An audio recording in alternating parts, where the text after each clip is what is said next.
Assalamualaikum warahmatullahi wabarakatuh. Alhamdulillah. Selalu lisan kita terbasahkan dengan kalimat mulia ini sebagai tanda syukur kepada Allah Subhanahu wa taala atas segala nikmat yang dilimpahkan kepada kita, termasuk nikmat kehidupan dan akhirnya diisi dengan nikmat keimanan, dan kita mengetahui mana yang diperintahkan dan mana yang dilarang oleh Sang Pencipta Allah. Selanjutnya kita juga panjatkan salam hormat kita, salawat dan taslim kepada utusan Allah Nabi besar Muhammad sallallahu alaihi wa ala alihi wa sahbihi wasallam, yang dengan jasa beliaulah kita memahami syariat Allah Subhanahu wa taala dan juga mengucapkan salam hormat kepada beliau, dijadikan ibadah kepada Allah Subhanahu wa taala. Saudaraku seiman, pada kesempatan ini kita akan membahas sebuah topik yang sebenarnya nampaknya pendek, tapi ini adalah asas atau pondasi dasar dalam kehidupan kita, yaitu tujuan hidup. Saudaraku seiman, kita bisa buka bersama-sama di awal acara kita ini surah Az-Zariyat.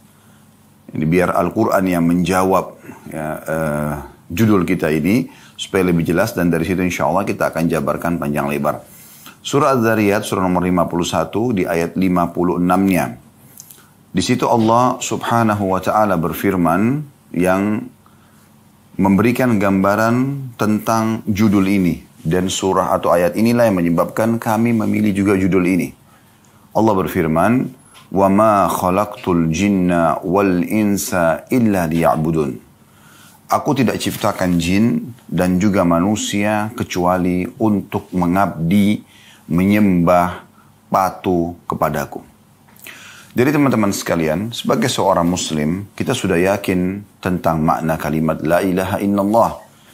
Tiada Tuhan yang berhak disembah kecuali Allah. Artinya, teman-teman semua melihat, mengarahkan pandangan matanya ke langit, semua yang dijangkau oleh mata kita di sana, dari burung yang terbang, pergantian siang malam, hujan yang turun, awan, bintang-bintang, atau yang tidak terjangkau oleh mata kita. Mungkin kecanggihan teknologi manusia sampai di hari kita sekarang masih belum bisa menjangkau jenis-jenis bintang tertentu di langit sana. Jadi ada yang belum nampak gitu ya.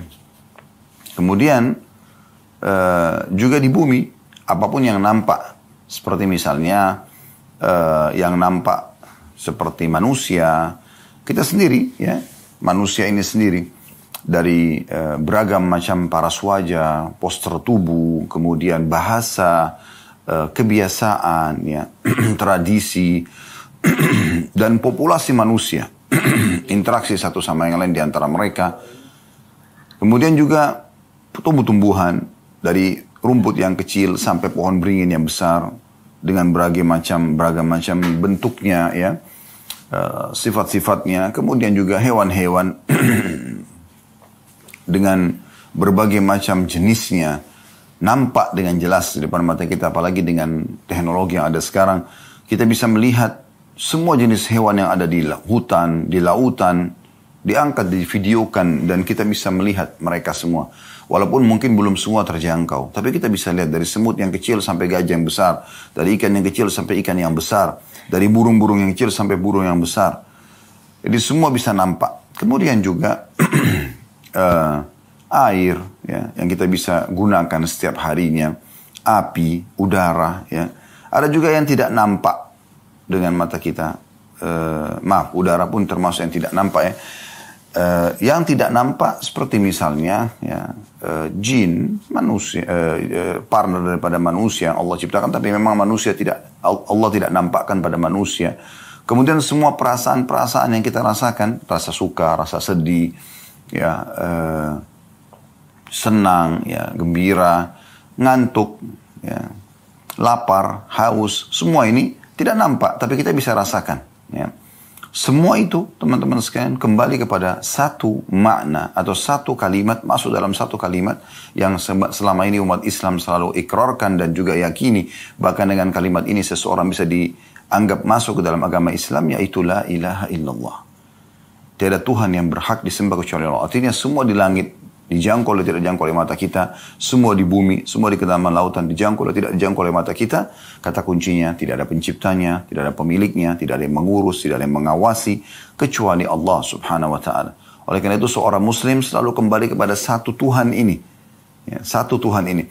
Dan kita sudah dipandu oleh Tuhan yang satu ini, Allah Subhanahu wa Ta'ala, dengan kemahaadilannya di dalam syariat yang diturunkan oleh Allah melalui para nabi, dan kita sekarang di masa Nabi Muhammad SAW dalam Al-Quran, sehingga dipandulah bagaimana kita mengenal Allah Subhanahu wa Ta'ala. Mayoritas ayat Al-Quran berbicara tentang pengenalan Allah Subhanahu wa Ta'ala dan juga apa yang Allah Subhanahu wa Ta'ala inginkan, ya. Maka kita jadi tahu Allah perintahkan kita ada yang wajib, sholat, zakat, puasa, kemudian haji, ya, bakti sama orang tua, gitu kan. Ini semua yang wajib-wajib dan disebutkan tentang keutamaannya. Orang kalau sholat dapat apa, orang kalau zakat dapat apa, ya, orang kalau haji dapat apa. Semua disebutkan, bakti sama orang tua dapat apa. Begitu juga dengan amalan-amalan sunnah. Nah, amalan-amalan sunnah. Jadi sholat sunnah, puasa sunnah, semua ini dengan semua keutamaannya, gitu kan? Ada keutamaan-keutamaannya. Juga dalam syariat Allah Subhanahu wa Ta'ala dijelaskan apa yang Allah larang, ya, dari zina, riba, memukul, menggunjing, memfitnah, durhaka sama orang tua, mencuri dan seterusnya, dan dijelaskan panjang lebar dengan gamblang, dengan ancaman-ancamannya supaya manusia tidak terjerumus dalam hal tersebut. Sehingga kita pada saat beriman kepada Allah Subhanahu wa Ta'ala menjadi orang yang baik, manusia yang sempurna. Kenapa saya katakan begini? Karena memang dalam syariat Allah disuruh kita jadi orang baik, kan? Jujur, amanah, tanggung jawab, bakti sama orang tua, membantu orang susah, ya kan? Semua ini kan kebaikan-kebaikan. Jadi seorang muslim kalau mengikuti imannya kepada Allah SWT, dia akan sangat baik. Dan tentu dia akan jauhi apa yang dilarang. Dusta, mencuri, memukul, mengganggu orang lain, ya, menggibah, memfitnah, dan segala macam hal, ya. Maka seorang muslim yang beriman kepada Allah akan terkontrol hidupnya, ya, akan teratur rapi, kan gitu. Nah, teman-teman sekalian, apa yang kami paparkan tadi ini adalah tujuan hidup kita. Jadi, kalau seandainya ada seseorang yang bertanya, apakah memang saya diciptakan untuk sholat? Jawabannya iya. Apakah saya diciptakan untuk puasa Ramadan? Iya. Apakah saya diciptakan untuk mengerjakan haji ke Baitullah? Iya. Apakah saya diciptakan untuk mengeluarkan zakat? Iya. Apakah saya disuruh bakti sama orang tua? Apakah saya disuruh jujur? Apakah disuruh amanah? Apakah saya disuruh bantu orang susah? Jawabannya iya. Itu tujuan hidup kita. Allah Subhanahu wa Ta'ala dalam surah Az-Zariyat tadi menyebutkan tujuan kita hidup di sini untuk itu. Tidak ada tujuan lain. Tidak ada tujuan lain. Ini kita kerucutkan tema bahasan kita ini ke poin ini, teman-teman sekalian. Insya Allah dalam 45 menit ke depan ini kita akan lebih memahami. Nanti kita akan mengatakan, oh ternyata itu ya. Ya, memang itu target kami. Bagaimana teman-teman kembali kepada pondasi dasar. Ya, kita lahir di muka bumi ini, semua sistem sudah ada. Tiba-tiba kita cuma tahu, oh ini ibu saya, ini ayah saya. Dan kita tidak bisa mengubah status itu. Nggak bisa kita mengatakan, saya nggak mau ibu ini, saya nggak mau ayah itu. Sudah, pasti akan ke situ. Ada sistem yang mengatur kita. Berarti ada Tuhan yang mengatur ini semua. Ya. Dan pada saat itu, kita akan diurus dari kecil. Dirawat. Kita cuma tahu menangis waktu masih bayi. Kalau tidak suka atau buang air besar, buang air kecil, lapar. Semua hanya dengan tangisan. Dan dengan segera ibu kita langsung datang mengurus kita. Ayah kita sibuk mencari nafkah untuk membiayai hidup kita. Sampai akhirnya kita tumbuh besar, sekolah, seperti biasalah kehidupan kita. Sampai akhirnya kita menikah dan akhirnya kita pun berstatus suami atau istri. Kemudian kita berstatus ayah ataupun ibu. Ya. Dan akhirnya kita juga akan bersama dengan orang-orang tua kita yang terdahulu, yaitu meninggal dunia dan kembali kepada Tuhannya Allah Subhanahu wa Ta'ala. Ini rukun iman kita sebagai seorang muslim. Nah, kembali ke pondasi ini penting sekali, teman-teman sekalian. Kenapa banyak orang menghabis-habiskan waktunya pada hal yang tidak bermanfaat? Apalagi kepada kemaksiatan. Membuang-buang waktu, ya. Daripada dia menikah, melampiaskan biologisnya pada yang halal, dia pergi kepada perzinahan. Daripada dia, ya, bertransaksi dengan jual beli, kejujuran, transparansi, maka dia pergi ke riba, gitu kan? Dan kezaliman, penipuan. Nah ini, kenapa? Karena dia tidak paham tujuan hidupnya. Tujuan hidup sebenarnya untuk menjadi orang baik. Untuk menjadi orang patuh kepada Allah. Dan menjauhi semua yang dilarang. Kalau orang terjerumus pada pelanggaran ini karena tidak paham tujuan hidup dia apa. Dia tidak paham sebenarnya. Kita berada di muka bumi ini dengan sistem yang sudah ada, semua fasilitas yang ada, air, udara, Semua musim-musim kebutuhan kita, buah-buahan, hewan-hewan, banyak semua yang terpenuhi. Semua itu hanya satu. Mengerucut kepada surah Az-Zariyat tadi, ayat 56. Fahami ini teman-teman sekalian. Supaya jangan lagi setelah mendengarkan ceramah ini kita menyia-nyiakan banyak waktu kita. Hanya dipakai pada hal-hal yang tidak ada manfaatnya. Kalau bukan yang Allah perintahkan, wajib atau sunnah, maka minimal Anda kalau mau menggunakan sebagian waktu Anda, sebagian saja kepada hal yang mubah. Kalau yang haram tidak dibolehkan sama sekali. Yang Allah subhanahu wa ta'ala haramkan, itu tujuannya dipelajari untuk dijauhi, bukan dicoba. Tidak usah Anda mengatakan, oh babi Allah haramkan, saya mau coba dulu bagaimana rasanya. Nggak perlu. Nggak perlu Anda mengatakan, oh ini khamar, minuman keras Allah haramkan, saya mau tahu dulu rasanya seperti apa. Dan seterusnya. Tidak perlu. Kita pelajari hanya untuk dijauhi. Nah demikian juga dengan hal-hal yang halal. Allah perintahkan, disuruh kita pelajari dan kita boleh nikmati. Dan kita kerjakan. Sholat, puasa, haji dan seterusnya. Dan semua makanan-makanan halal, minuman halal, pakaian halal, pendapatan halal, silakan nikmati. Nah ini pondasi dasar teman-teman sekalian. Pondasi dasar. Banyak sekali manusia lalai dari masalah ini. Sehingga akhirnya terbuang-buanglah waktu. Dan mereka akan menyesal di akhir hidup mereka. Teman-teman bisa lihat, kita buka juga pelengkap daripada bahasan kita, Al-Quran. Silakan buka di aplikasi handphone Anda. Surah Al-Mu'minun. Surah nomor 23, ayat 99. Ya. Sekali lagi, Surah Al-Mu'minun, surah nomor 23, ayat 99.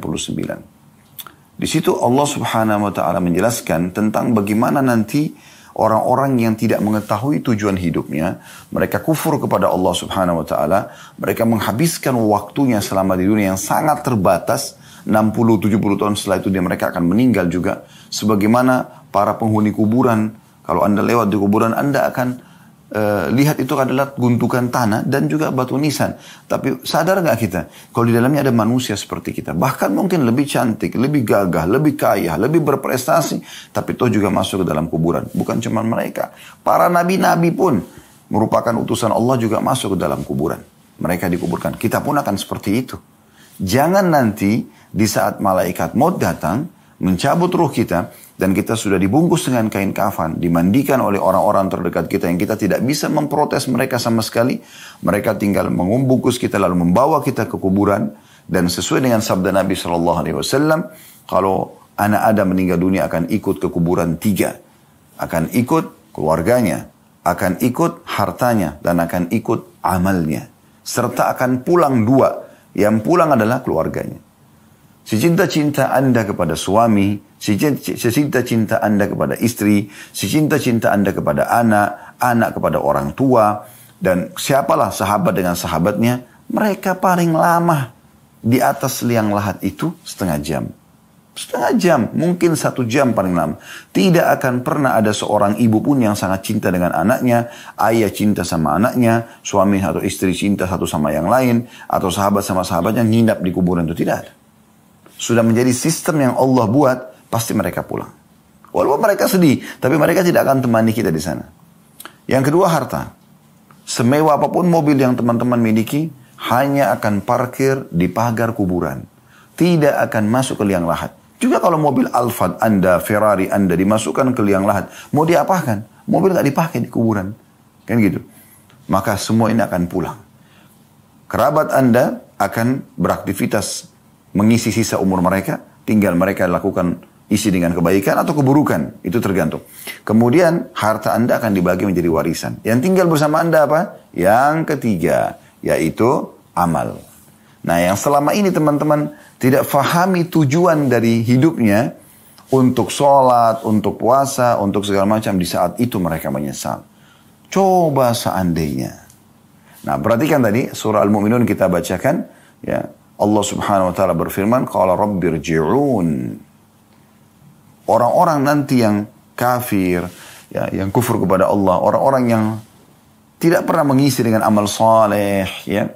Mereka tidak tahu tujuan hidupnya, foya-foya saja, tiap hari mabuk-mabukan, kumpul-kumpul, tidak ada manfaatnya, tidak ada hasilnya, tidak ada detik-detik yang Allah berikan diisi dengan ibadah, ya. Yang merupakan tujuan dasar tadi surah Az-Zariyat. Dia mengatakan, qala rabbirji'un, Ya Allah, kembalikan aku, gitu kan. Mereka baru engah di saat malaikat maut sudah depan mata mereka, mereka sudah tinggal dicabut ruhnya, baru mereka mengatakan, wahai Tuhanku, kembalikan aku. Hati-hati teman-teman, jangan Anda menjadi orang yang disebutkan dalam surah Al-Mu'minun ini. Itu 99-nya. Ayat 100-nya Allah mengatakan, untuk apa mereka minta kembali? Apakah mereka mau kembali ke restoran favoritnya untuk makan makanan kesukaannya? Apakah mereka kembali untuk kumpul lagi dengan pasangan hidup dan anak-anaknya? Apakah mereka minta kembali untuk meeting bisnis yang miliaran? Apakah mereka kembali untuk mengatur sebuah program-program yang mungkin ya, atau mengaplikasikanlah program yang sudah mereka susun tapi belum sempat dijalankan? Tidak sama sekali. Ya. Mereka mengatakan, la'alli a'malu salihan fima tarakt. Semoga saja di saat engkau kembalikan aku, hai Tuhanku, ya, ke dunia, jangan mati dulu, gitu kan? Agar aku bisa beramal saleh, apa yang aku tinggalkan. Perhatikan, jadi ini tujuan hidup sebenarnya. Di saat kematian baru dia sadari, ternyata kumpul-kumpul sama keluarga, ya, meeting segala macam, ini pelengkap, ini warna hidup. Tapi tujuan dasarnya adalah mengabdi kepada Allah. Dia berharap kembali ke dunia untuk beramal saleh yang dulu dia sia-siakan. Lalu kata Allah apa? Kalla, innaha kalimatun huwa qailuha.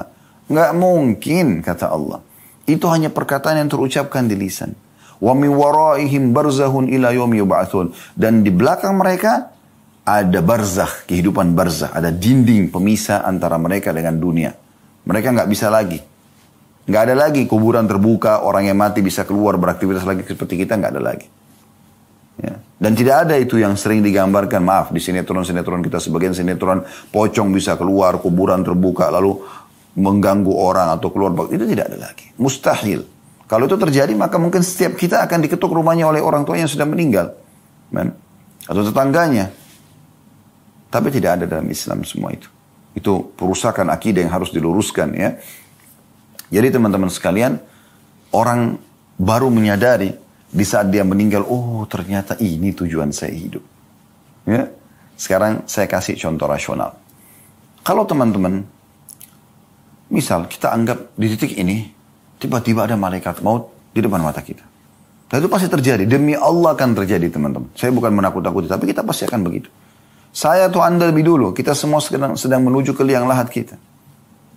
Di saat malaikat maut itu datang, antara Anda sama malaikat maut itu, saya saja di ruangan ini, di studio ini, bisa tiba-tiba lihat malaikat maut. Anda semua tidak tahu. Kan begitu orang kalau mau meninggal, kan tidak ada yang bisa lihat malaikat maut. Allah hijab matanya, tidak bisa dia lihat. Tapi tiba-tiba, seperkasa apapun ya, orang itu, sepintar apapun dia, sekaya apapun dia, pada saat itu hitungan detik dia akan meninggal. Ruhnya dicabut, selesai. Itu fakta. Gitu kan? Pastikan. Sebagaimana Allah sebutkan dalam surah Al-Imran, kullu nafsin za'iqatul maut, semua jiwa pasti akan mati. Tidak mungkin tidak gitu. Nah, di saat Anda menghadapi kematian tersebut, ya, malaikat maut misalnya menyampaikan kepada Anda, wahai fulan, Allah masih memberikan sekarang kamu kesempatan setengah jam. Setelah itu saya akan cabut ruh kamu. Kira-kira teman-teman, saya ingin tanya, coba bayangkan ini. Saya mau tanya, kalau setengah jam itu Allah berikan kesempatan, apa yang akan Anda lakukan? Saya kembali mengingatkan tadi apa yang saya ulangi. Apakah Anda akan cari lagi makanan favorit Anda yang setiap hari Anda sibuk mencari restoran makanan favorit tersebut? Padahal sebenarnya seorang muslim, makan yang ada, syukuri yang ada, kan gitu. Walaupun boleh, bukan tidak boleh kita mencari makanan kesukaan kita. Tapi jangan berlebihan teman-teman. Ada orang kadang-kadang untuk mengejar kuliner aja sampai sekian jam naik mobil. 3 jam, 4 jam gitu kan. Hanya untuk mengejar sebuah kuliner. Kalau kita kebetulan ke sana, makan. Nggak masalah. Nikmatin yang halal. Allah bolehkan itu. Tapi habiskan waktu dalam keseharian pada hal-hal yang tidak diperlukan untuk apa? Toh juga makanan itu rasanya di mana? Di ujung lidah. Anda bisa rasakan, oh ini sambal, oh ini rendang, oh ini ayam, oh ini nasi. Di ujung lidah. Kalau sudah lewat sepertiga jari kita, ini kan ada garis-garis ini. Sepertiga jari ini ke tenggorokan, kira-kira teman-teman, Anda masih bisa nggak membedakan mana ayam, mana rendang tadi, mana sambal, mana nasi? Udah nggak bisa. Dia masuk ke tubuh selesai. Berarti makanan itu cuma di ujung lidah kan? Silakan nikmati. Tapi jangan berlebihan. Karena Allah bolehkan kita makan dan minum. Yang penting halal dan thayyibah. Dibolehkan oleh Allah dan juga thayyibah. Tapi sesuai dengan kebutuhan. Makanya Nabi SAW mengatakan, wahai anak Adam, makanlah sesuatu yang bisa menopang tulang belakangmu agar engkau bisa berdiri, bisa beraktivitas. Jangan berlebihan. Dan kita tahu juga secara medis kita dilarang makan terlalu berlebihan. Kan begitu? Itu contohnya. Tapi memang ada batasannya teman-teman. Allah kasih kita batasan. Seenak apapun makanan itu. Misal kita suka sekali nasi goreng tertentu atau apalah nasi campur. Apalah kira-kira makanan yang kita suka. Berapa banyak kita bisa makan? Sepiring, dua piring itu sudah kenyangnya luar biasa. Ya. Terus selesai habis itu. Sekarang pakaian misalnya. Berapa lembar Anda bisa pakai? Selembar, 2 lembar. Sebanyak apapun pakaian Anda milikin. Apakah Anda bisa pakai semuanya sekaligus? Gak bisa. Ada batasannya kan? Kalau Anda pakai 5 lapis baju sekalian, orang tertawain Anda. Di musim dingin pun, orang mungkin pakai baju kaos, 1 baju luar, dan 1 lagi baju. Mungkin 3 lembar itu pun di saat tertentu, di musim dingin yang sangat gitu. Tapi kalau kita di Indonesia ini, mau pakai berapa lembar baju? 1 baju kaos, 1 baju luar, selesai. Ini gak bisa kita pakai banyak-banyak. Begitu juga sepatu. Anda punya sepatu sampai 40 sepatu, 30 sepatu. Untuk apa gitu?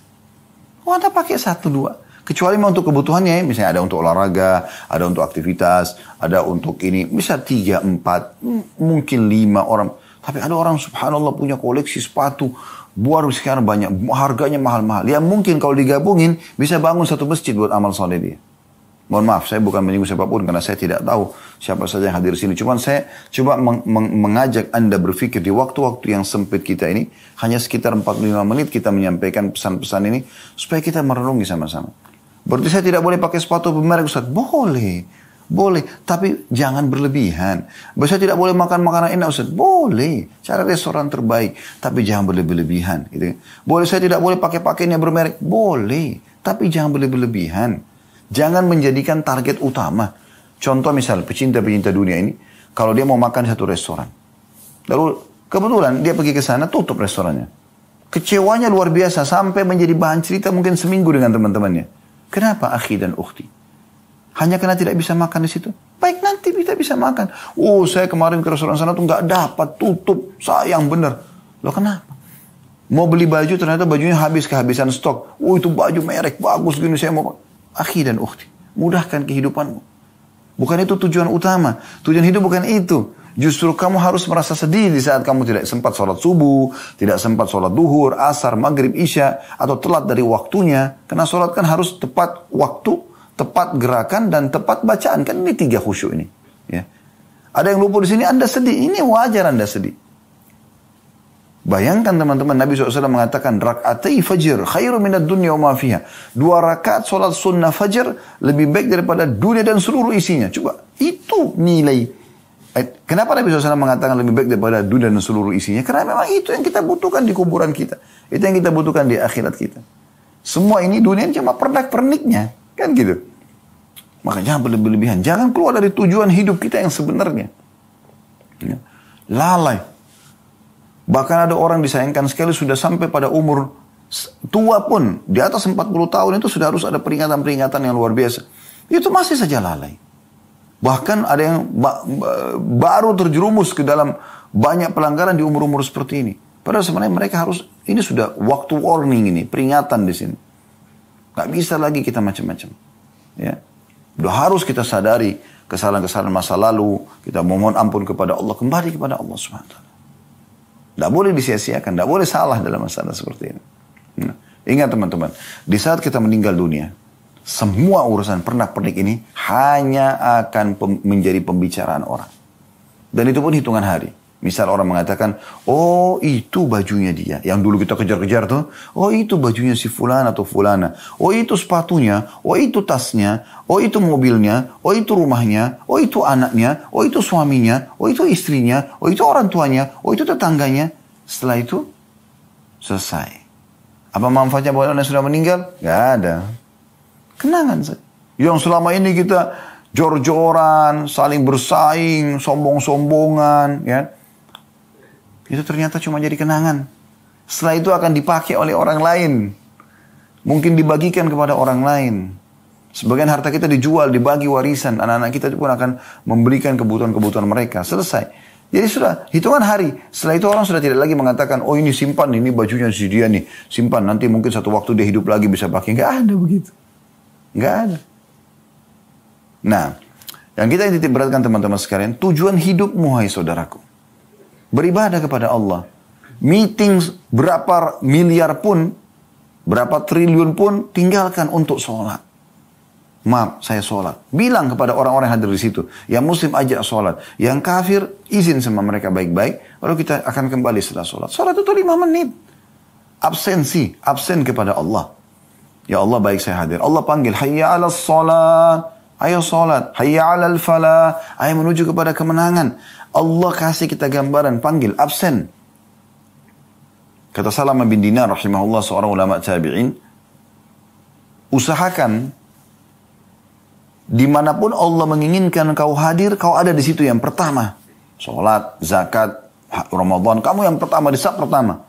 Dan usahakan kamu yang paling jauh dari apa-apa yang telah Allah haramkan. Di situ baru kamu bisa menikmati keimanan itu. Sisi lain teman-teman sekalian.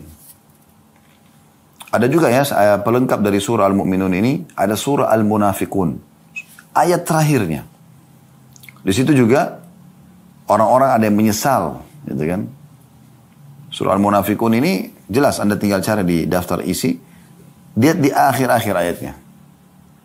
Allah mengatakan wa anfiqu mimma razaqnakum min qabli an ya'ti ahadakumul maut fayaqula rabbi laula akhartani ila ajalin qaribin fa asaddaq wa aku minas salihin. Kata Allah SWT, infakkan, segera keluarkan harta-hartamu di jalan Allah Subhanahu wa taala sebelum datang kepada seseorang dari kalian kematian. Lalu dia berkata pada saat itu, wahai Tuhanku, terlambatkan beberapa saat dulu kematianku. Untuk apa? Untuk makan makanan favorit, untuk umur sama teman-teman, untuk biologis dengan pasangan?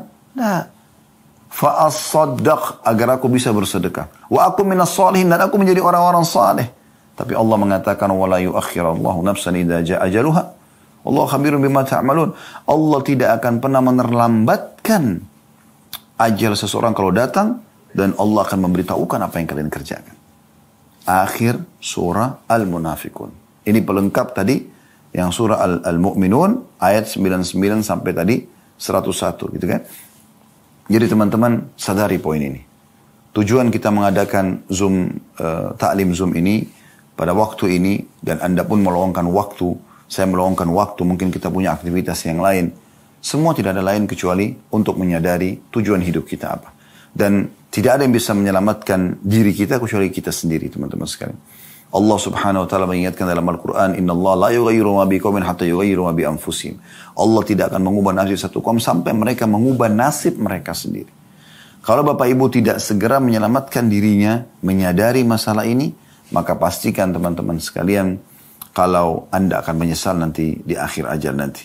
Dan ingat teman-teman, jangan pernah bangga dengan amal soleh yang pernah kita kerjakan. Oh, saya sudah sekian kali haji, sudah sekian kali umrah, umur saya sudah sekian puluh tahun, saya sudah berapa kali sholat, ya saya sudah bakti sama orang tua saya. Jangan pernah berbangga dengan itu. Karena Anda tidak pernah tahu apakah itu sudah diterima dengan pahala sempurna atau tidak.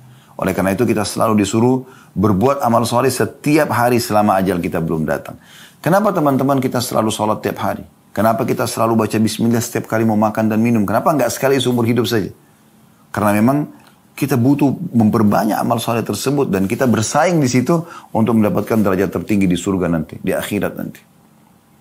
Teman-teman sekalian, saya ingin masuk kepada poin, lalu apa yang harus saya lakukan agar hidup saya ini sesuai dengan tujuannya. Yang pertama, teman-teman sekalian, bersyukur kepada Allah Subhanahu wa taala atas nikmat kehidupan yang Allah berikan ini. Dan syukur caranya adalah dengan menggunakan nikmat kehidupan ini pada ketaatan kepada Allah. Nah itu bentuk syukur.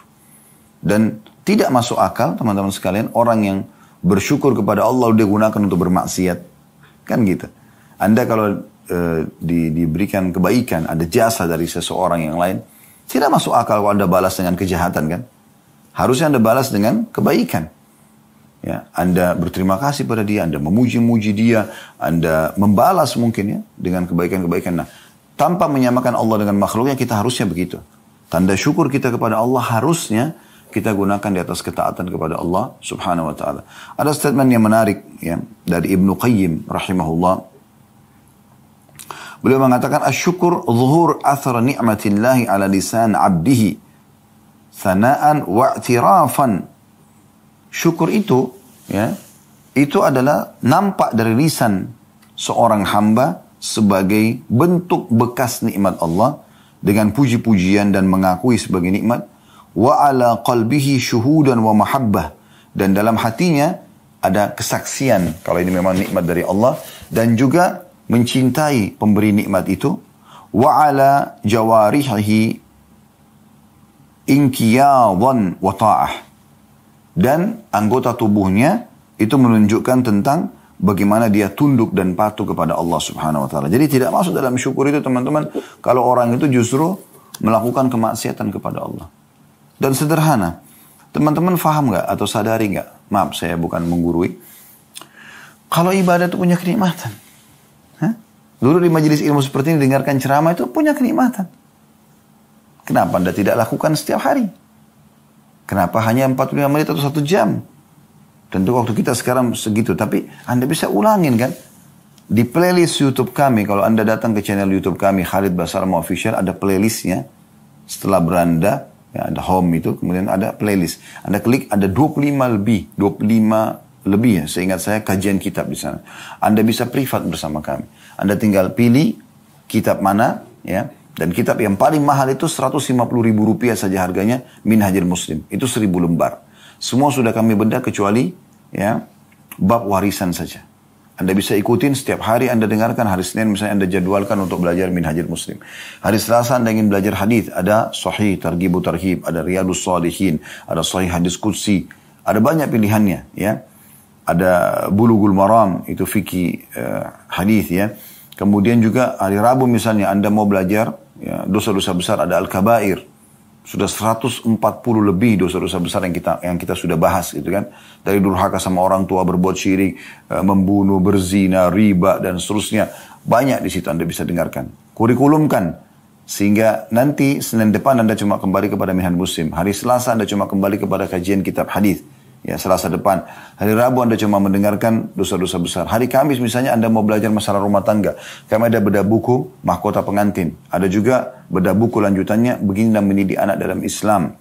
Kemudian hari Jumat misalnya Anda ingin mendengarkan sejarah Nabi. Ada 40 sekian, 50 sekian episode ya. Seingat saya. Kemudian juga ada serial-serial sahabat ya. Ada 40 lebih juga sahabat, biografi mereka, perbuatan amal-amal mereka, supaya kita mudah contohin gitu petuah-petuah mereka dan seterusnya. Misalnya hari Sabtunya misalnya Anda ingin belajar tentang contoh misalnya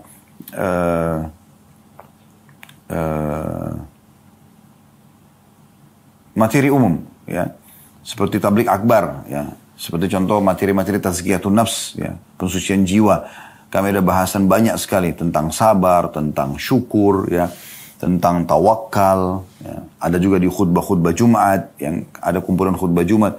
Cukup banyak. Ya, cukup banyak. Nah itu semua teman-teman Anda bisa pelajari, bisa jadikan sebagai kurikulum. Contoh. Ya. Begitu juga ada kenikmatan sendiri Anda, ada kepuasan dalam jiwa. Di saat Anda mengerjakan ibadah apapun yang Anda tahu itu ada keutamaannya. Makanya kami selalu tekankan, teman-teman kalau mau kerjakan satu bentuk ketaatan kepada Allah, jangan kerjakan sampai Anda tahu janji Allah apa di ibadah tersebut. Misalnya, Anda mau rajin bersedekah. Bagaimana caranya? Supaya rajin Anda baca janji Allah di sedekah itu. Anda ketik di Google, keutamaan sedekah. Coba baca artikel-artikel situ. Anda ketik di YouTube, keutamaan sedekah. Banyak sekali ustadz-ustadz, kiai-kiai kita menceritakan tentang masalah sedekah. Anda bisa dengarkan. Maka itu akan jadi motivasi buat Anda. Atau Anda beli buku. Seperti Riyadhus Shalihin tadi yang sudah saya sebutkan. Anda bisa beli semua itu isinya keutamaan-keutamaan. Sahih Targhib Tarhib yang kita bedah di setiap hari Jumat itu juga ada keutamaan semuanya isinya. Ya. Kemudian Anda coba kerjakan setelah Anda tahu, oh saya dapat ini nih kalau saya sedekah. Saya dapat ini nih kalau saya sholat malam, kalau saya sholat duha. Maka Anda termotivasi untuk mengerjakan itu. Nah ini poin yang perlu untuk digarisbawahi ya. Jadi ini poin pertama saran kami, yaitu Anda bersyukur kepada Allah, dan syukur itu harus nampak teman-teman. Lisan kita selalu mengatakan Alhamdulillah. Ada yang mengatakan, oh rumahnya bagus bu ya pak ya, Alhamdulillah. Ini mobilnya bagus ya, Alhamdulillah. Oh Masya Allah, masih cantik atau makin cantik, makin gagah, Alhamdulillah. Oh Masya Allah ada jabatan, semua Alhamdulillah. Syukur kepada Allah. Karena memang itu tidak ada daya dan kekuatan kita kecuali dari Allah SWT. Bahkan kalau Anda mau, Anda ikuti dengan tawadhu, merendah, Anda mengatakan, iya Allah amanahkan kepada saya. Alhamdulillah Allah amanahkan rumah ini, Allah amanahkan mobil ini, Allah amanahkan anak-anak ini, Allah amanahkan suami atau istri ini, Allah amanahkan jabatan ini. Kita katakan begitu. Karena memang itu bukan milik kita, setiap saat kan kita bisa tinggalkan. Tadi saya sudah kasih contoh kalau kita meninggal dunia ya. Jadi kita seperti itu, bersyukur kepada Allah. Nampak di lisan dengan i'tiraf, tadi kata Ibnu Qayyim rahimahullah, dengan nampak bersyukur. Kemudian di hati kita yakini memang oh ini nikmat Allah. Besarkan nikmat itu teman-teman walaupun kecil. Besarkan dia. Kita bisa hirup oksigen, ini sebuah nikmat yang besar. Dan yang kita bisa mendengar sebuah nikmat yang besar. Bahkan mohon maaf, Anda bisa buang air besar, mengeluarkan angin, buang air kecil. Nikmat Allah yang besar. Bayangkan banyak orang dirawat gara-gara tidak bisa buang air besar, tidak bisa buang air kecil. Terlalu banyak nikmat Allah yang melimpah ya. Yang kadang-kadang manusia karena termudahkan depan mata dia maka dia anggap remeh. Nah ini penting sekali teman-teman sekalian. Syukuri nikmat Allah subhanahu wa ta'ala. Yang kedua yang harus Anda lakukan ya. Mulailah Anda membuat program-program ibadah Anda. Dan mulai dengan hal-hal yang wajib saja dulu. Tata sholat Anda. Sholat 5 waktu. Azan gak ada kegiatan lain. Sholat. Apapun konsekuensinya. Enggak, saya harus sholat. Karena ini kewajiban. Kalau bertemu antara hak wajibnya Allah dengan hak wajibnya makhluk. Misalnya Anda mau sholat 5 waktu. Ada panggilan suami bagi ibu-ibu. Ada panggilan orang tua. Itu juga wajib dalam agama Islam. Tapi karena bertemu dengan hak wajibnya Allah, harus kita dahulukan haknya Allah. Sholat dulu. Ada kalau lagi sholat biar dipanggil suami, dipanggil orang tua, nggak boleh kita batalin. Beda kalau hak Allah yang sunnah, sholat sunnah, bertemu dengan hak wajibnya makhluk. Misalnya Anda lagi sholat sunnah dipanggil oleh suami atau dipanggil oleh orang tua kita, boleh kita batalin sholat sunnah itu. Karena memang yang wajib kita dahulukan. Tapi kalau ketemu dengan yang wajib tidak bisa. Tata hidup Anda, ibadah Anda mulai dari yang wajib. Tingkatkan kualitasnya dan tingkatkan kuantitasnya bagi yang bisa ditingkatkan kuantitasnya. Ya, maaf, kuantitas di wajib ini tidak ada. Kualitas, nanti di sunnah itu ada. Kualitas yang Anda tingkatkan. Sholat misalnya, Anda tadi 3 poin saya bilang. Tepat waktu. Azan kerjakan di awal waktu. Karena kata Nabi SAW itu ditanya oleh seorang sahabat, amal apa yang paling Allah cintai? Boleh mengatakan sholat di awal waktunya. Kemudian tepat gerakan. Pelajari baik-baik gerakan-gerakan sholatnya. Ya. Tentu dimulai dari wudu. Kemudian yang selanjutnya adalah tepat bacaannya. Tingkatkan kualitasnya dari sebelumnya. Mulai dari sini insya Allah akan baik semuanya. Kalau ini sudah berjalan bagus, baru kemudian Anda masuk ke sholat-sholat sunnah. Dan jangan kagetkan diri kita. Sholat malam, atau sholat yang berdekatan dengan sholat wajib dulu deh. Sunnah rawatib, qobliyah, ba'diyah, ya. Mulai. Anda baca keutamaannya. Ya. Kata Nabi SAW, siapa yang menjaga 12 rakaat sehari semalam, maka Allah akan bangunkan baginya istana di surga. Kan gitu, ada sholat-sholat sebelum dan sesudah wajib. 2 rakaat sebelum subuh, ada 4 rakaat sebelum duhur, 2 rakaat sudah duhur, 2 rakaat setelah maghrib, 2 rakaat setelah isya. Itu 12 rakaat, misalnya. Kemudian Anda, ya, tingkatkan ke sholat malam, ya, tingkatkan ke sholat taubat. Jadi Anda mulai tingkatkan ke yang lain. Kalau Anda misalnya sudah mulai rutin mengerjakan sholat malam 2 rakaat, Anda tingkatkan lagi ke 4 rakaat, tingkatkan lagi ke 8 rakaat, sampai nanti Anda 11 rakaat. Setelah itu Anda konsisten menjaganya. Nah, di sini di sholat sunnah, tadi saya bilang ditambah. Selain kualitas, Anda tingkatkan kuantitasnya. Kuantitas maksudnya apa? Tadi kalau 2 rakaat Anda jadikan 4 rakaat. 4 rakaat Anda jadikan 6 rakaat. Terus sampai sempurna. 11 rakaat. Kalau sudah itu, sudah sempurna, ada konsisten, Anda mulai menambah kuantitas bacaan. Tadi Anda cuma baca inna atayna wal asr. Anda sekarang tambah dengan, diperpanjang dengan surah ad-duha, ya, al-a'la, dan seterusnya. Kalau Anda sudah mulai mulai terbiasa sebulan, 2 bulan, 6 bulan, Anda pindah ke kualitas atau kuantitas bacaan yang lebih panjang. Di sholat-sholat sunnah teman-teman, fatwa ulama sudah membolehkan kita memegang mushaf, memegang Quran, atau memegang aplikasi Al-Quran di handphone kita. Sambil baca dari awal Al-Baqarah sampai khatam nanti dengan sholat malam Anda. Kan gitu. Ini boleh. Baik, ini sholat. Misalnya terus Anda pindah ke puasa Ramadan. Ya. Anda jaga kualitasnya. Ramadan yang lalu apa yang kurang Anda sekarang sempurnakan. Ibu-ibu yang masih punya utang-utang Ramadan jangan ditunda-tunda. Usahakan pada saat sudah selesai Lebaran Idul Fitri, Anda sudah langsung masuk ke masuk ke